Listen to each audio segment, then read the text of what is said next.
నమస్తే, welcome to hit TV. Adani group పై Hindenburg నివేదికలో చేసిన ఆరోపణలపై దర్యాప్తు చేయడంలో securities and exchange board of India అలసత్వం వహించిందని కాంగ్రెస్ ఎంపీ మనీష్ తివారీ విమర్శించారు.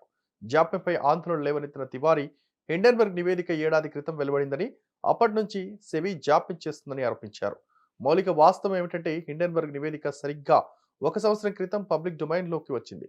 మరియు 1 సంవత్సరం నుండి హిండెన్బర్గ్ నివేదికలో చేసిన ఆరోపణలపై సెబీ తన అడుగులను లాగుతోంది అని కాంగ్రెస్ ఎంపీ మాట్లాడుతూ అన్నారు.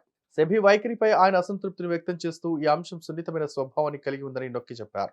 ఇంత సున్నితమైన విషయంపై దర్యాప్తు పూర్తి చేయడానికి కూడా 1 సంవత్సరం పడుతుంది.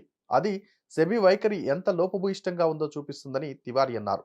సెబీ కోరుకుంటే అది చాలా కాలం క్రితం దర్యాప్తును పూర్తి చేసి ఉండేది. మేము ఈ విషయాన్ని parliamentary standing committee of finance లో కూడా పదే పదే లేవనెత్తామని ఆయన చెప్పారు.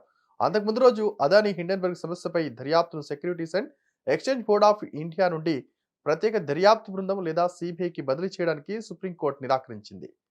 It just goes to show as to how lackadaisical the attitude of the Securities and Exchange Board of India is. The fact remains that the Securities and Exchange Board of India, if it wanted, it could have completed the investigation a long time back. And we repeatedly raised this matter even in the Parliamentary Standing Committee of Finance. We have the opposition members requested that SEBI be called to explain its conduct to the Parliamentary Standing Committee of Finance. But unfortunately, we've been stonewalled every time.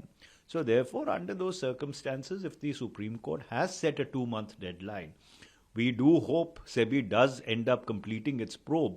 But going by the track record of SEBI, I do not see that really happening. ఈ video కనుక నచ్చినట్లయితే please like and share and subscribe.